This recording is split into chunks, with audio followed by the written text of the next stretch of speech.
So now, on number 11, we're going to solve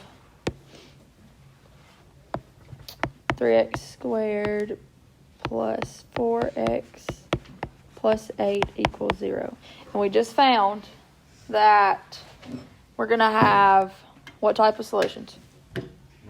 Two non-real, right? Okay.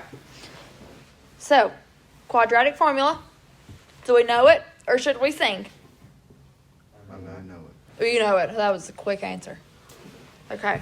So, the quadratic formula is Negative b plus or minus the square root of b squared minus 4ac over 2. beautiful. Great job. Okay. All right, so now I want you to just plug it in.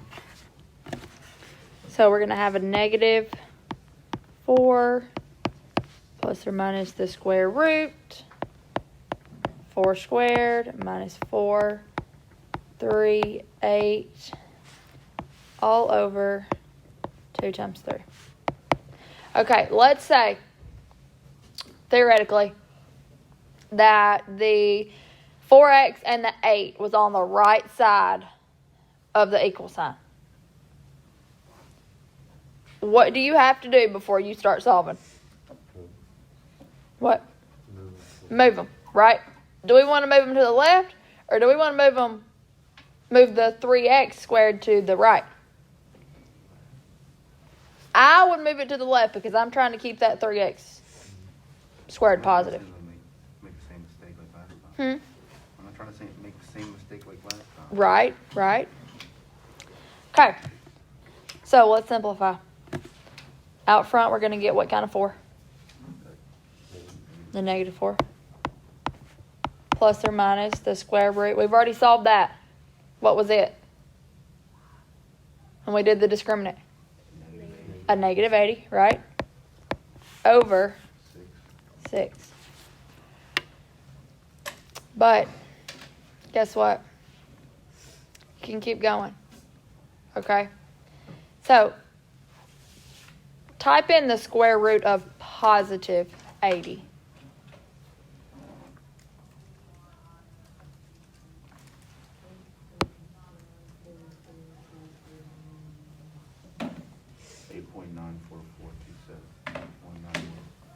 So, a perfect number or no? No. Okay, so do we like non-perfect numbers? No, so we have to change it. Okay? So, for now, let's leave the 4 plus or minus and the 6. So, we're going to change the square root of 80 or negative 80, but we know there's going to be a what out front? There's going to be an I. So let's just go ahead and put that I so we don't forget. Why are we putting that I there? Because 80 is negative, right? So let's see if we remember this. We're making a factor tree that we did a long, long time ago. What are my two biggest numbers? 8 and 10, 10 and 8. Here's why. You can do 40 and 2. But 40 is a really big number, and 2 is a little bitty number. So you're going to have a lot more stuff on this side of your tree and nothing on this side. Okay? So you can do it that way, but I just try to balance it out that way you don't have to do near as much work. So 10 is just what? 5 and 2. 8 is going to be 4 and 2. There's one more I can simplify. 4, which will be 2 and 2. All right. We circle our pairs. So we're going to circle a pair. Well, let's do it this way. Circle a pair here. And circle a pair here. And then we box what's left over and has nothing attached. So what is the only number that has nothing attached? The 5. So let's put a box around 5.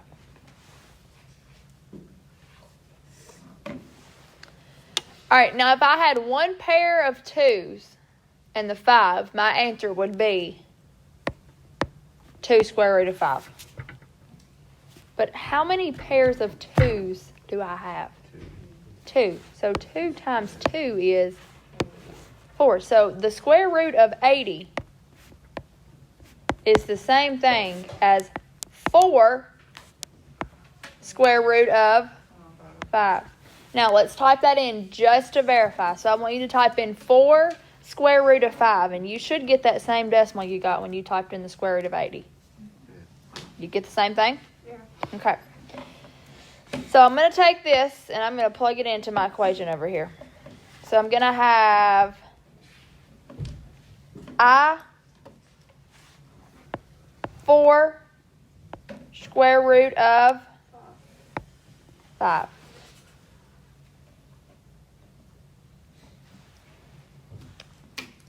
But you know what else?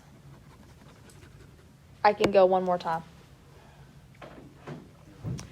What is, what number goes into both 4 and 6?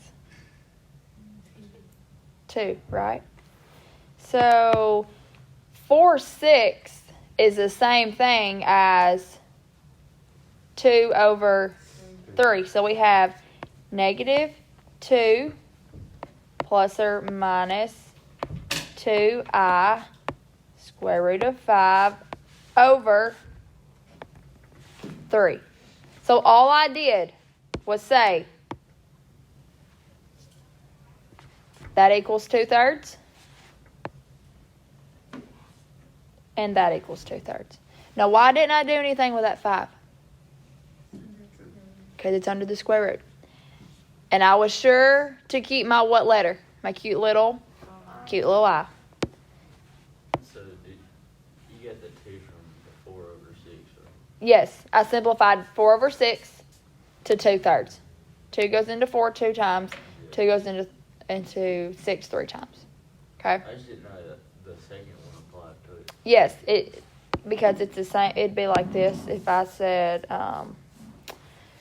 negative 4 over 6 plus or minus 2I square root of 5 over 6. So I just split up that fraction. They both include the 6. Okay. Now, it says write one solution.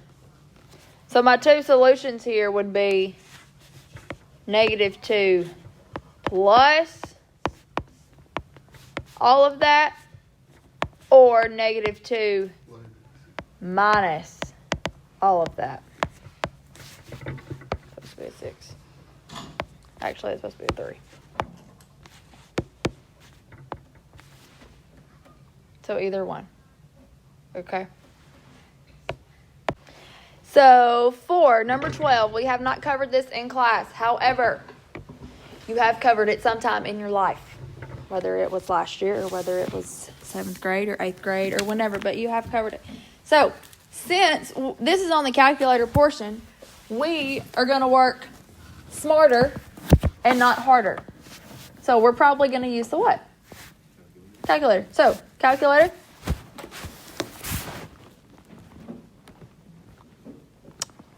Go to your y equals, please. And I want you to type in these 2 functions. So type the negative x squared plus 6x minus 4 into y1. And the absolute value of x minus 3 minus 1. To get absolute value, you hit alpha, window 1, and it says ABS.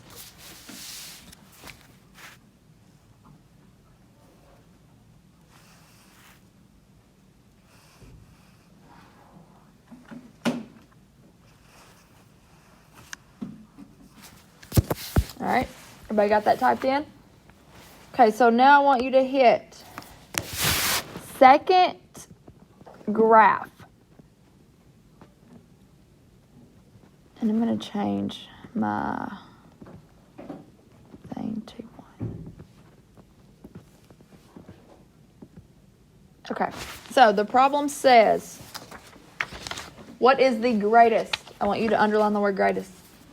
What is the greatest value for x when f of x equals g of x? So f of x and g of x are also known as what equals? Y equals. So that's our y value. So does your calculator look like my calculator? Okay, so we are looking for when y1 and y2 are what? Equal. So, wherever you're at on your calculator, just look for a place where your y's are the same. I'm looking on the negative side and I'm not seeing anything. So I'm going to go down to the positive side. What is one value that you see as positive? What x value? All right, so I heard 1, but I also heard 5. Okay, but we underlined the word greatest. Which one is the greatest value for x? So which one is the greater value, 1 or 5? 5. So my answer here would be 5. Now, when you're dealing with systems of equations, you don't have more than one, okay? How do you know the solution of two graphs?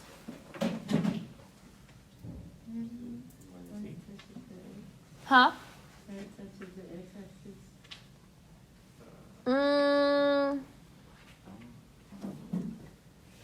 Look at it this way. So we had two solutions that were the same, right?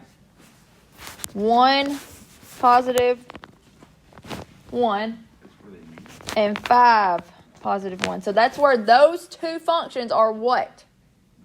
They're meeting, where they're crossing, where they're intersecting. Okay? All right, number 13. 2 parts. Okay? So it says, a person's batting average is determined by dividing the number of hits by the number of at-bats. William has 11 hits and 53 at-bats. So I want you to underline that part. And has a batting average of 0.208. So underline that just in case we need it. Then it says he wants to have a batting average of at least 300 or 0.300. So, does he want anything less than that? No, he wants it to be at least that or greater, right? Okay. Which equation could be used to determine x, the number of hits in a row William needs to get in order to have the batting average? All right. So, looking at your choices.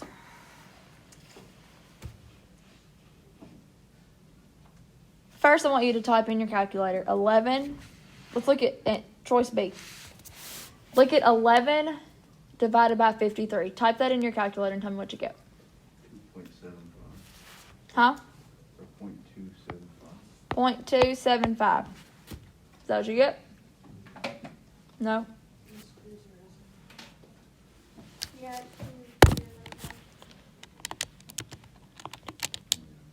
I got 0.20. Okay. 0.207. Okay. Well, can that be right? Because if you notice, it says 0.300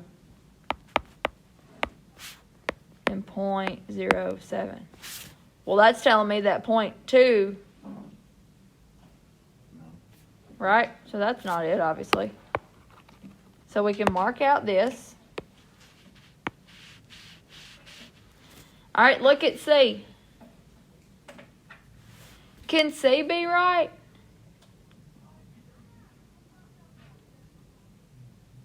Think about what William's doing every time. Every time he goes to bat, he's adding an at-bat, right? So let's say, I don't know.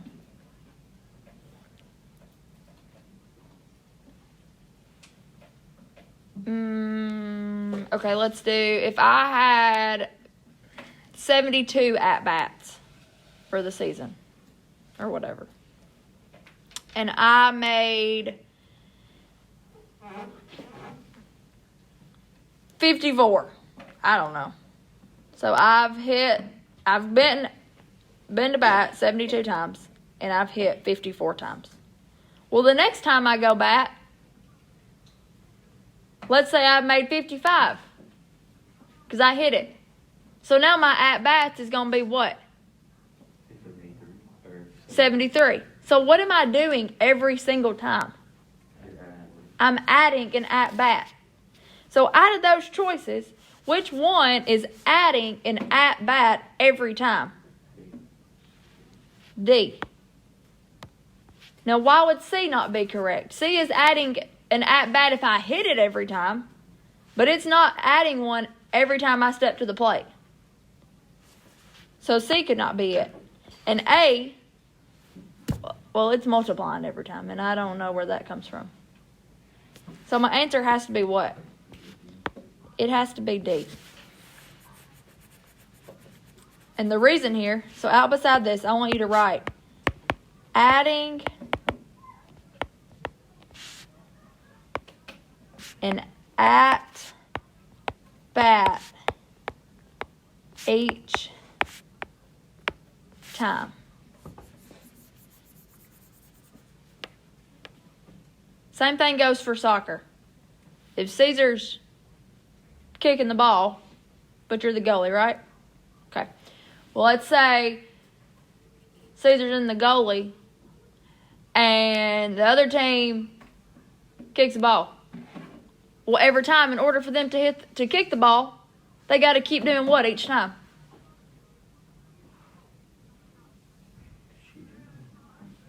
Just like when you're going at bat. If somebody's tried to kick 4 goals, and they've made 2 of those goals, well, they've got 2 out of 4. But let's say now they made 3 goals. No, that'd be 2 plus 1. Let's say they made 3 goals. So they would now have shot how many times? 5 times. So you're adding 1 every single time. Okay? So now, let's look at B. How many hits in a row after his first 53 at bat would William have to hit in order to have a batting average of exactly, underline exactly, .300? Okay.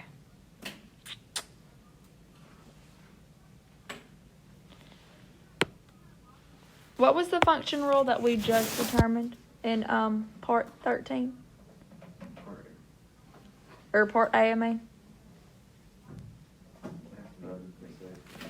11 plus X and 53 plus X, right? All right. How do I know that's my function rule? Because it has a what in there?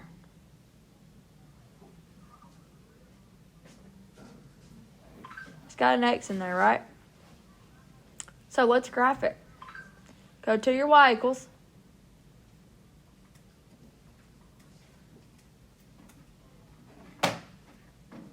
Type 11 plus X in the numerator and 53 plus X in the denominator.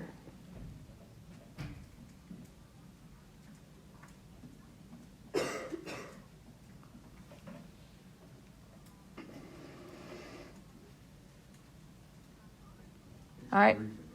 Then hit second graph. Now, I'm looking for when my Y value is exactly what? 3. So what is it?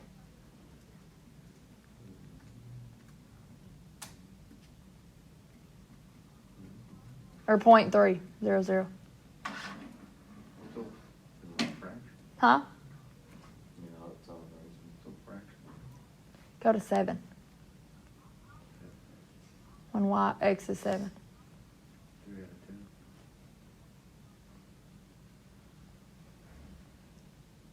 Or does that just mean like What's it say on 7? 3 out of 10? when you do that, it says 3 out of 10. Well, what decimal is 3 over 10? 0.3. So how many times or how many hits in a row would he need? 7.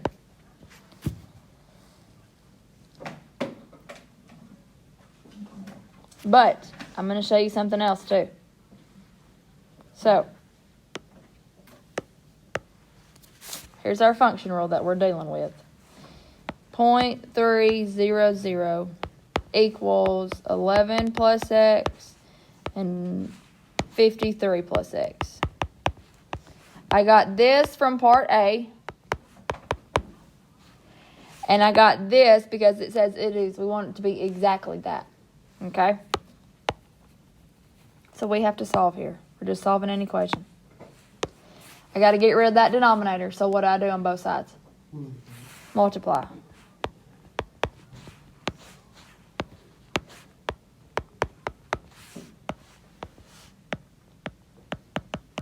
What happens on the right side with the 53 plus x's?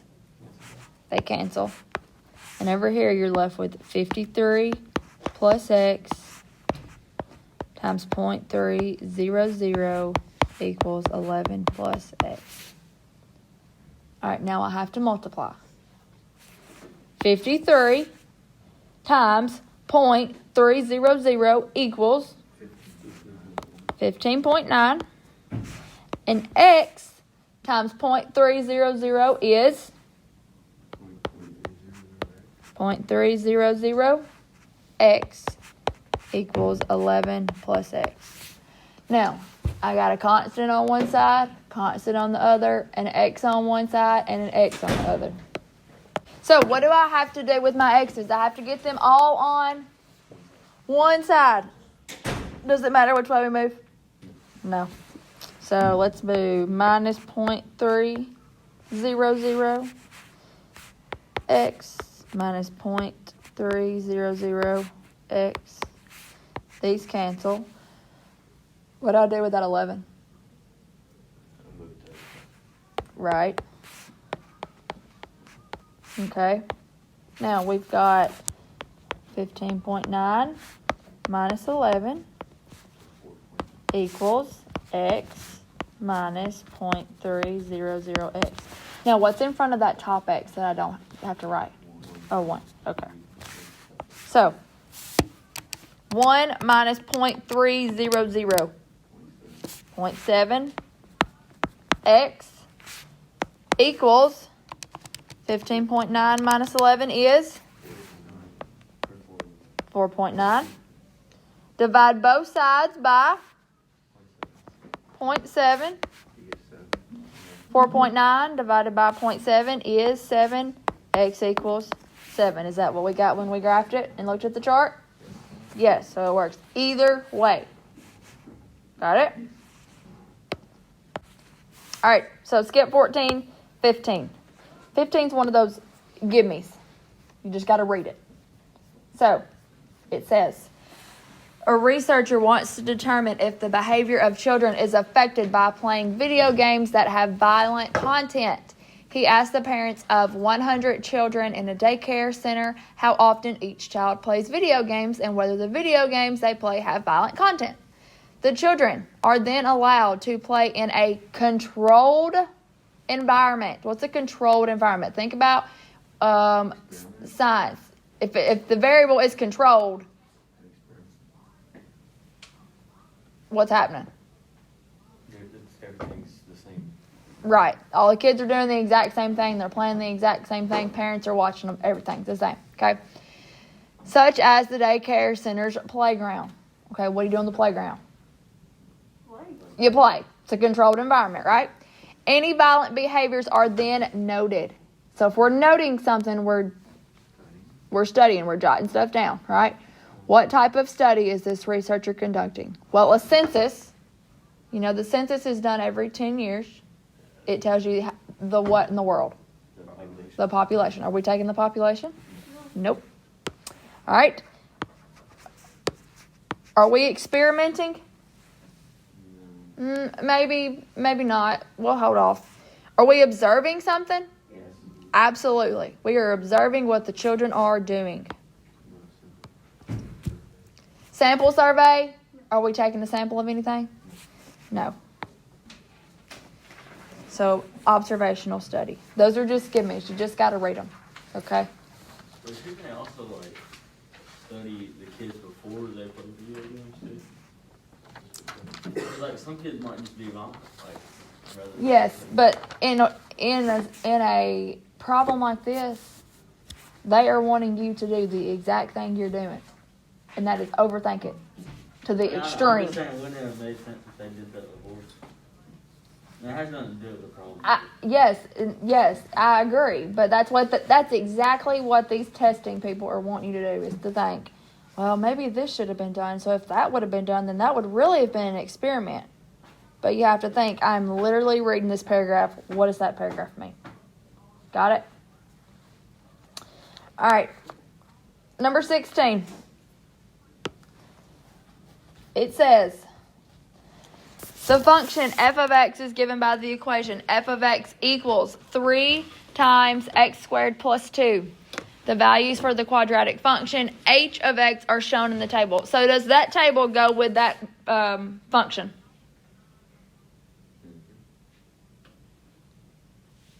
Are you sure? The table is h of x and the function is f of x. So we want to look at the y-intercept. So let's do the table first because it's right there. What is the y-intercept in h of x? -6, because that's when when the x is 0. So I want you to put a box around that. All right, then up top, we've got f of x. But in order to get my y-intercept, what do I have to do with that 3? I got to distribute, right? 3 times x squared is 3x squared. 3 times 2 is 6. So what is the y-intercept in f of x? 6. So, how do those two y-intercepts relate, I guess? Okay, so they're the same number, but they're opposite. So look at your choices. It says 1 is 12 units above, 1's 8 above, 1's 6 above, and what is 4 above. So f of x is how many units above h of x? 12. Good. Where do they want you to pick? 6, because you already see what? 6. But you must read. Okay? All right. We'll finish it 17. All right. Let's see. Okay. This one's easy. Probability, but an easy probability. It says the survey asked 410 students. So let's circle that just in case we need it. We may not need it, but just in case. Whether they would eat food served in the cafeteria. The results are recorded. So there's our chart, okay? Here's the good part. What is the probability that a student will not eat food served in the school cafeteria given that the student is in 10th grade? Okay. So we circled 410 because I thought we might need it. But 410 is the entire student body. What is the question just asking you for? For 10th grade. So can we mark out 9, 11, and 12? Yes, so let's mark it out because we don't need it. Now, 10th grade. What is the total? 63 plus 47 is 110, right? But I'm looking for the ones who do not. So how many of the 110 do not? 47. So I want you to write no over total 10th. So 47 divided by 110 equals. Okay, enter your answer rounded to the nearest hundredth, so to 2 decimal spots. So that would be 0.43. Now, let's say it asked me for that in percent. That would be 43%. Good job.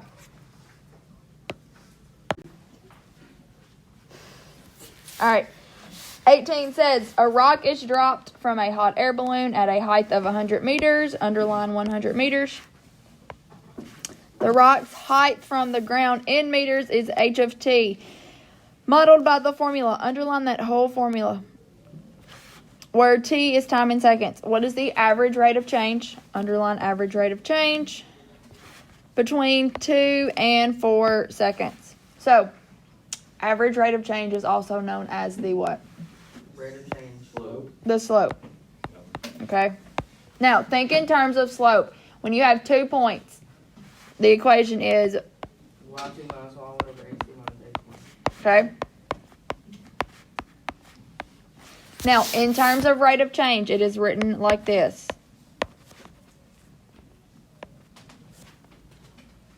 F of B minus F of A, over B minus A. It's the same exact thing.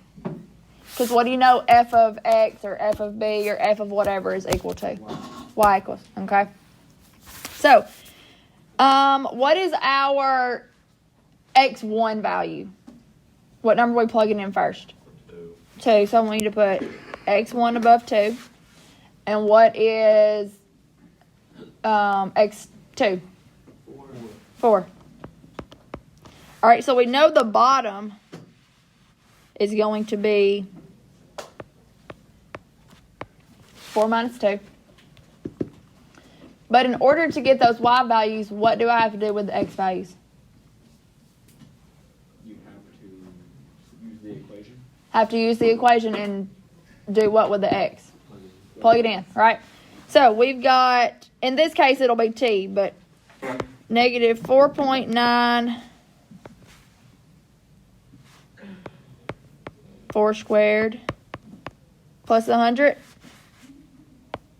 minus 4.9 2 squared plus 100. Oh my gosh. All right, so if you type the first one in, 80.4 minus 21.6. What he said. wait, what? 80.4 minus 21.6. 80.4. Hello? No, it's 21.6 minus 80.4. Okay, other way. I did the 2 first. So 21.6 minus, what'd you say, 80.4? Over 4 minus 2 is just 2. All right, if you type that in your calculator, on top you get, Negative something. yep, Negative 58.8. divided by 2 is 29.4. negative 29.4, so my answer is C. Why?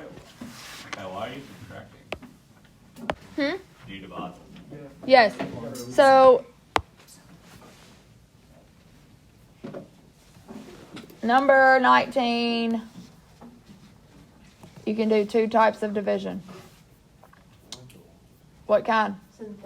Synthetic or long. So here's where I want you to do what you would do on the test by yourself. Go.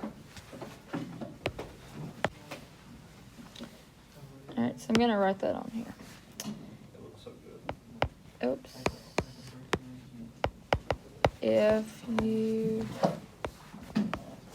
get a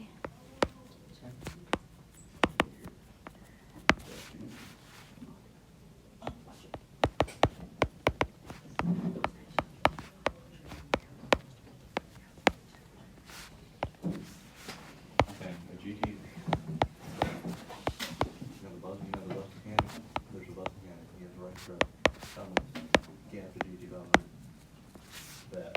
All right. So, no remainder is yes a factor. Remainder, not a factor. Okay? So, there are two on here that literally make no sense after I just told you that information. Which ones do not make sense? A and B. It's saying, yes, it's a factor, but it has a remainder. Well, that is not possible. And the second one's saying, no, it's not a factor, but the remainder is 0. Well, if the remainder is 0, then you obviously don't have one. So that is also wrong. So, I'm going to do synthetic first, and then I'm going to do long. So when you do synthetic, you have to find your what? Solution. So your solution will be a -2. 1, -1, -1, -2. If you did synthetic, what was the first thing you did? Brought the 1 down. Brought the 1 down.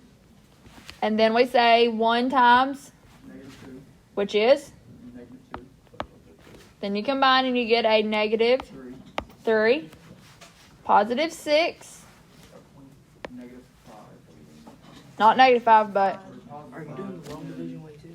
+5, -10. -10. And that's -12. The remainder.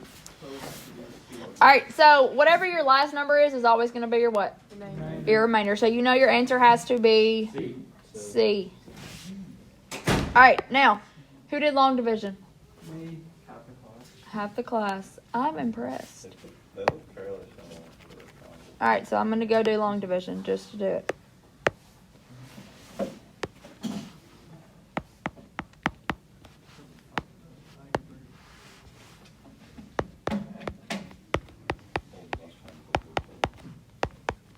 All right, so the first thing you said was x cubed divided by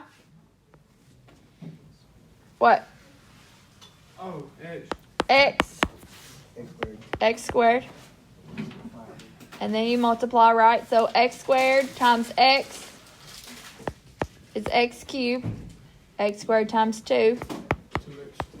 2x squared. If you're doing long division, you cannot forget this step. These cancel. And then this 2 right here becomes what? Negative. Negative. So -1 minus 2 is a negative. 3x squared. Bring down your x. Negative x. Then you do it again. Negative 3x squared divided by x is a -2x. negative 3x. -3x. All right, and then negative 3x squared minus 6x, but the whole bottom becomes what? Becomes Positive. So the first 2 cancel. -1 plus 6 is a positive 5. 5x. Bring down this 2. 5x divided by x is just 5.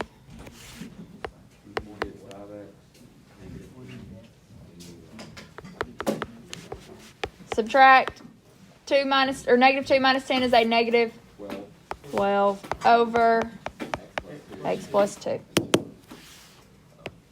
All right. So let's look at 21.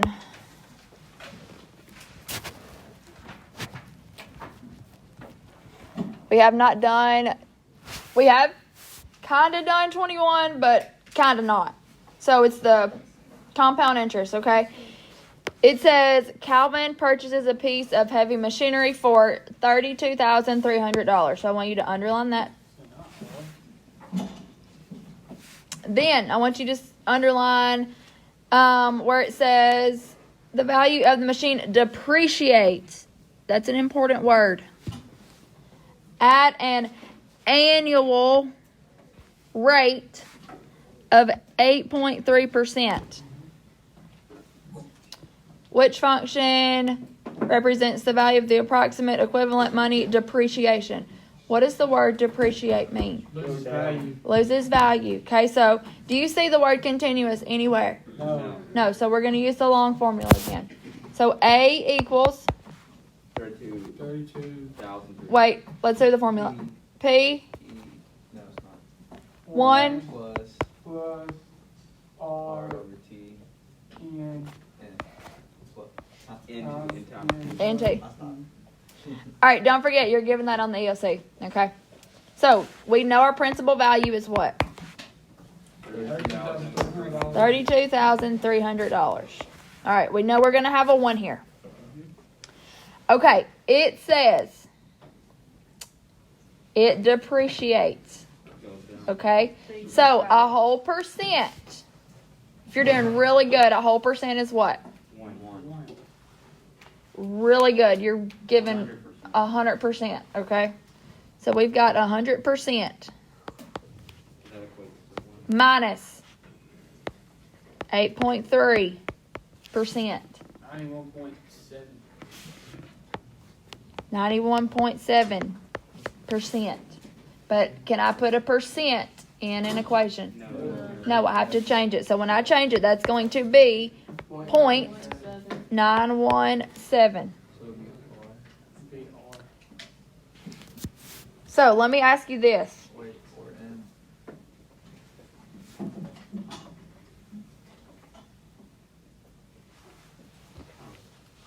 8.3%. That is a. If I went ahead and changed that, okay. I went ahead and changed that. 0.83. Point 083. 0.83. So let's do it this way.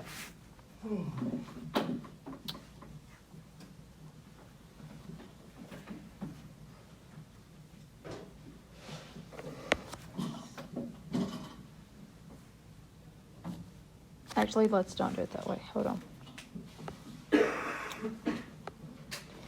If I'm depreciating in value, You're losing. I'm losing. So do I need this 1 right there? No. No, because I've lost that value. So what can I put?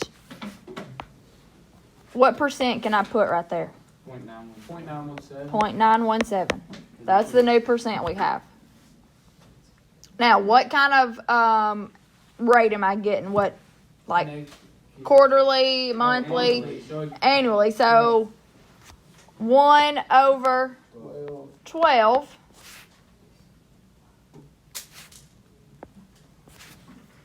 And then my N is 12. And do I have a T value?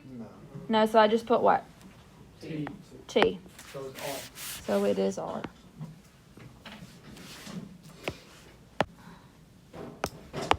Number 22.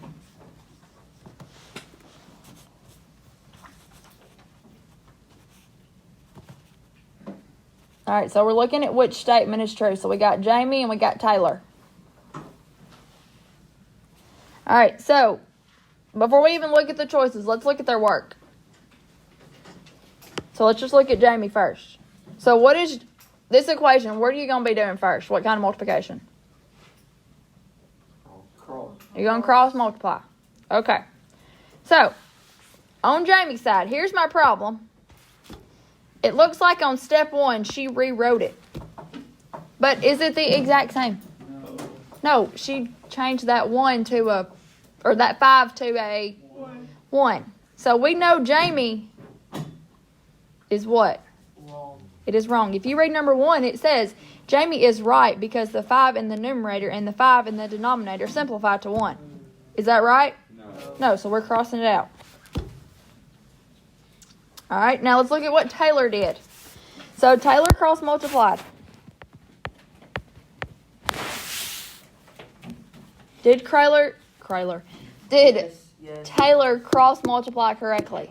Yes, so we can move to the next step. So we got step 1, step 2. Okay. Yes, that step's right. That step is right. Look at your answer choices. B says Taylor is right because 1 times 2x plus 5 equals 5 times x plus 3 is one method to solve a proportion. Yes, that's right. That is right because what did Taylor just do? She cross multiplied. Let's look at the other options. We know it can't be C. We know it can't be C. It says Jamie is wrong because from step 2 to step 3, she should have added the x to both sides. The problem is step 1 and 2. Well, the problem's already occurred in step 1 for 1. And in step 2, she should not have added either x. She should have done what? Combine, By doing what operation? subtraction. Subtracting. And then D is. And then D, it says Taylor is wrong because step 3 to step 4, she should have divided both sides by 10. Well, no, she should have divided both sides by 3. So it has to be B. All right. Number 23, a systems of equation. All right, we have not done systems of equation in this class, but you have done it at some point in time. So, when you have a systems of equation, how do you find your solutions? That's when both functions, what? Where they cross or where they intersect, okay? So, there's 2 spots on this graph where they cross. Y2. So, what is the first one? 0, 1, 1 and then 2, 5. and 2, 5. All right, so my problem says, what is the x-coordinate of one of the solutions to the systems of equation? Well, the first one you just said was 0, 1, and the second one you said was 2, 5. So it asks for one of those x-coordinates to either solution. So I could put 2 things. X equals 0, X equals 1.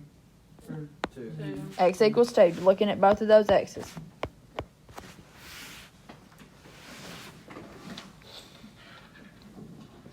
That's simple. 24. So it says a chemical is added to water to a concentration of 15 parts per million. Readings are taken every half hour to see how much of the chemical remains. Which function models the concentration of the chemical in T hours? Okay, so we're dealing with sequences and series here. Anytime you get ready to write a function rule, what term do you put in there first? Like whatever you start with. Yes, y equals. You get ready to write it. What are you going to put first? Slope. Y-intercept. Your y-intercept, wherever you start. Okay? So looking at your graph or your table, what is your y-intercept here? 15. 15. Now, if you look at your answer choices, you don't have one that says exactly 15, but you have 2 that say 4.99. So you go ahead and mark out F and then F. So we can mark out M and we can mark out S. And then you want to have your slope after, so you find the one with the slope. Huh? Yeah, we gotta You just find do the one Y2 with the minus slope in it. Y1 over X2 minus X1. That's all. Okay, it could be slope, but look at how your equation is written. Is that written in y equals mx plus b? No, it's No, so it's not going to be a- linear. It's It's a gonna be- second. It's a second. What's it called? Difference. Not even second difference. Look at where your t's at. Like, Your t's where? In the Exponent. exponent. So what kind of function is it? Exponentially. Exponential. So here's what I want you to do. Take your calculator. But there's not a constant multiplier. Do you use that one? I didn't, it might be kind of a disaster. This thing's better than that. Take your calculator. And I want you to And y equals. Sorry, I lost my train of thought. Go to your y equals. And I want you to type in P into y1. Type in what? P. P. Yeah, 14.99. That whole function. You can use X for T, so it'll be easier. And then I want you to type in R for Y2. And I'm going to go and do the same thing.